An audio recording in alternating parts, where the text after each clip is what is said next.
வணக்கம் மக்களே, இன்றைக்கி ஒரு வித்தியாசமான சஸ்பென்ஸ் த்ரில்லர் படம் தான் பார்க்க போகிறோம். இந்த படம் ரொம்ப இன்ட்ரெஸ்ட்டாக இருக்கும், ரொம்ப ட்விஸ்டலாக இருக்கும். கடைசி வரை இந்த வீடியோவை மிஸ் பண்ணாமல் பாருங்கள். இந்த படத்தோட பேர் ஜாயண்ட் ஃபிஷ். இப்போ நம்ம கதைக்குள்ளே போகலாம். இந்த படத்தோட ஹீரோ ஷிஹோ ஹாங்காங் நகரத்தில் கொன்கோன் டவுனில் பீச்சோரமாக அவங்க அப்பாவோட வாழ்ந்துட்டு வர்றாரு. அவங்க அப்பா ஒரு மீனவர். அந்த ஊர்லேயே ரொம்ப பணக்காரன், அதே நேரம் ஊர் தலைவன், அப்புறம் ஒரு நல்ல மனுஷன். இப்படி பல முகம் இருக்கு. லியோ ஜின்னோட படகுல மீன் பிடிக்கிற வேலை செய்கிறாரு. ஜியோ அவங்க அப்பா 2 பேருமே ஒரு ஏழை குடும்பம். ஒரு நாள் ஜியோவோட அப்பா வளமை போலவே லியோ ஜின்னோட படகுல தன்னோட நண்பர்களோட சேர்ந்து கடலுக்கு மீன் பிடிக்க போகிறாரு. கடலுக்கு போன உடனே வலையை விரிச்சிட்டு தன்னோட நண்பர்களோட உட்காந்து வளமை போலவே பேசிகிட்டு இருக்காரு.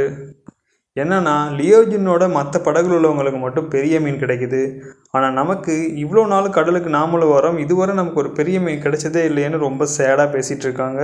ஏன்னா பெரிய மீன் கிடைச்சா நம்ம எல்லாமே லைஃப்பில் செட்டில் ஆகிக்கலாமே, இன்னும் நம்ம கிடைக்கலையேன்னு சேடாக ஃபீல் பண்ணிட்டு இருக்கும்போது அதே படகுல உள்ள ஒரு சின்ன பையன் வெளியே இருந்து சந்தோஷமாக கத்துறான். அங்கே போய் பார்த்தா ஒரு பெரிய அதிர்ச்சி. என்னன்னா, இவங்களே எதிர்பார்க்காத விதமாக இவங்க எதை பற்றி பேசிகிட்டு இருந்தாங்களோ அந்த ஒரு பெரிய மீன் அவங்களுக்கு மாட்டிருக்கு. இதுக்கு முன்னுக்கு இந்த வகையான மீனை நான் கடலில் பார்த்ததே இல்லைன்னா அங்கே இருந்த எல்லாருக்குமே ஆச்சரியம். ஒரு மாதிரி கஷ்டப்பட்டு அந்த மீனை தூக்கி போட்டில் போட்டு அங்கே இருக்க எல்லாம் சேர்ந்து அந்த மீனை கொள்கிறாங்க. அப்போது அந்த மீனோட வயிற்று பகுதியிலேருந்து பச்சையாக ஏதோ மீன் முட்டை மாதிரி வெளியே வருது. அப்போது படகுல இருந்த ஒரு சின்ன பையன் அந்த மீன் முட்டை மாதிரி இருக்க பகுதியை எடுத்து யார் பேச்சையும் கேட்காம சாப்பிட்றான், மற்றவங்களையும் சாப்பிட சொல்கிறான். ஸோ இந்த சீன் அப்படியே முடியுது. இப்போ ஊருக்குள்ளே ஜியோட நண்பன் அந்த ஊரில் இருக்க ஒரு ஊதாரி கேங்கோட பந்தயம் கட்டுறான் ஒரு பைக் ரேஸுக்கு. ஸோ இவனால் பைக்கை ஸ்பீடாக ஓட முடியாதனால அந்த ஊர்லேயே நல்லா பைக் ஓடக்கூடிய ஜியோவை அவனுக்காக அந்த ஊதாரி கேங்கோட பந்தயத்தில் கலந்துக்க சொல்கிறான். முதல்ல முடியாதுன்னு சொன்ன ஜியோ நண்பனுக்காக இது பண்ண ஒத்துக்கிறான். ஸோ இப்போ பைக் ரேஸ் ஸ்டார்ட் ஆகுது. கடற்கரை ஓரமாக 2 பேரும் வேகமாக பைக் ஓடிட்டு இருக்கும்போது கடற்கரை பக்கமாக இருந்து வந்த ஒரு அழகான அமைதியான பெண் ஜியோட பைக்கில் அடிபட்டு அப்படியே மயங்கி விழுறா. அப்புறமா ஜியோ அவையை கொண்டு போய் ஹாஸ்பிட்டலில் சேர்த்துட்டு அவன் வீட்டுக்கு போயிடுறான். அங்கே போய் பார்த்த பிறகு தான் அவனுக்கு தெரியுது, கடலுக்கு போய் 2-3 நாளாகியும் அப்பா இன்னும் வீட்டுக்கு வரலன்னு. சரி, அப்பா காலம்பு வந்துடுவாருன்னு ஒரு நம்பிக்கையோட அன்னைக்கு தூங்க போயிடுறான். அடுத்த நாள் காலையில் தான் அவனுக்கு ஞாபகம் வருது, நேற்று ரேஸ் டைமில் ஆக்சிடெண்ட் ஆன அந்த கேர்ள். ஸோ காலையிலேயே அவன் ஹாஸ்பிட்டல் போகிறான் அந்த பிள்ளையை பார்க்க. அங்கே போனதும் அவள் பக்கத்து ஊருக்காரினும் அவளுக்கு யாருமே இல்லைன்னும் அவள் இவனோடையே வந்துடுறேன்னு சொல்கிறா. முன்ன பின்ன தெரியாத ஒரு கேர்ளை எப்படி வீட்டுக்கு கொண்டு போகுதுன்னு ஃபஸ்ட்டாக மறுக்கிறான். அப்புறமா அவளுக்கும் யாரும் இல்லையேனோ அவன் மேலே பிரியப்பட்டு பாவப்பட்டு அப்பாவும் வீட்டிலேயே நமக்கு துணைக்கி இருக்கட்டும்னு இவளை அவன் வீட்டுக்கு கூட்டிகிட்டு போயிடுறான். இவள் ரொம்ப இன்னசென்ட்டாக இருக்கையும் இவளோட இன்னசென்ட் தன்மையில் அவன் மயங்கிட்டுறான். இப்போது ஜியோவோட அப்பா கடலுக்கு போன அந்த படகு மட்டும் தானாக மிதந்து கரைக்கு வருது. ஜியோவோட அப்பாவும் சரி, அவர் கூட போன 5 பேரும் சரி, அவங்களுக்கெல்லாம் என்ன ஆச்சுன்னு யாருக்குமே தெரியல. அவங்கெல்லாம் இறந்துருப்பாங்கன்னு அங்கே உள்ளவங்கெல்லாம் சந்தேகப்படுறாங்க. ஜியோ ரொம்ப மன வருத்தப்படுறான். ஸோ அந்த நேரமாக அந்த இடத்துக்கு அந்த படகோட ஓனர் லியோஜின் வராரு. என்னோட மற்ற ஆட்களை விட்டு காணாமல் போன எல்லாரையும் கண்டுபிடிச்சி தரேன்னு அவங்க எல்லாருக்கும் வாக்கு கொடுக்குறாரு. அப்போது ஜியோ கூட அந்த கேர்ள், அவள் பேர் சியாயி. சியாயி சொல்கிறா, அவங்க அப்பா நிச்சயமாக இறந்துருக்க மாட்டார், உசுரோடு தான் இருப்பார்னு அவருக்கு ஆறுதல் சொல்கிறான். அப்போது 2 பேரும் சேர்ந்து இன்றைக்கி அப்பாவை தேடி எப்படியாச்சும் கண்டுபிடிக்கணும்னு ஒரு படகு எடுத்துகிட்டு கரைக்கு போகிறாங்க. இல்லை, கரையிலேருந்து கடலுக்கு போகிறாங்க. அவங்க கடலில் இருக்கும்போது அப்பா அப்பான்னு எவ்வளோ கதறான், அப்பாவை காணோம். அதே நேரம் ஒரு பெரிய மீன் அவனோட படகை தொட்டுட்டு அப்படியே கடலுக்குள்ளால் போகுது.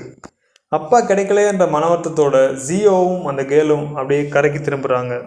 இப்போ அந்த ஊருக்கு புதுசாக ஒருத்தர் வராரு. அவரும் யாருமே இல்லாத இடத்துல தனியாக லியோஜினை சந்திக்கிறாரு. ஸோ லியோஜின்ட்ட அவர், எங்கள் இனத்தை சேர்ந்த ஒரு பெண் உங்கள் ஊரில் இருக்கா, தயவு செய்து அவளை எங்களோட அனுப்பிடுங்கன்னு சொல்கிறாரு. அந்த பெண் தான் ஜியோவோட இருக்க சியாயி. அந்த பெண்ணை பிடிச்சி உங்களோட நான் கண்டிப்பாக அனுப்பி வைக்கிறேன்னு லியோஜினும் அந்த மறைமுகமான நபருக்கு வாக்கு கொடுக்குறாரு. இந்த நேரம் பார்த்து லியோஜினோட படகுக்கு ஒரு பெரிய மீன் திரும்பவும் கிடைக்குது. ஸோ அந்த சந்தோஷத்தை பகிர்ந்துக்க லியோஜின் அக்கம் பக்கத்தில் உள்ள எல்லாருக்கும் பார்ட்டிக்கு இன்வைட் பண்ணுறாரு. அதே நேரம் ஜியோவுக்கும் சியாயிக்கும் அந்த பார்ட்டிக்கு அவர் இன்வைட் பண்ணுறாரு. ஸோ இப்போ பார்ட்டி ஸ்டார்ட் ஆகுது. அந்த பார்ட்டியில் உங்களுக்கு எல்லாருக்கும் நான் ஒரு கிஃப்ட் தர போகிறேன்னு சொன்ன லியோஜின் அன்னைக்கு கடலில் பிடிப்பட்ட அந்த பெரிய மீனையை அவங்க எல்லாருக்கும் அவிச்சு கொண்டு டேபிளில் வைக்கிறாரு. அங்கே தான் ஒரு ட்விஸ்ட்டு. அந்த மீனை பார்த்த உடனேயே சியாயிக்கு வாமிட் வருது. இதை சாப்பிட வேணான்னு ஜியோடு சொல்லிட்டு அங்கேருந்து அவள் வெளியே வந்துடுறா. அப்போது சில பேர் அவரை அடித்து கொலை பண்ண பார்க்குறாங்க. அவங்கக்கிட்ட இருந்து தப்பி ஓடின சியாயி கடற்கரைக்கு ஓடிட்டுறா. இது எல்லாத்தையுமே லியோஜினோட மகன் ஃபாலோ பண்ணி ஃபோட்டோ எடுத்துகிட்டு இருக்கான். இப்போ தான் ஒரு ட்விஸ்ட்டு. கடற்கரைக்கு ஓடி வந்த ஜியாயி தண்ணிக்குள்ளே பாஞ்சி ஒரு பெரிய மீனாக மாறிடுறா.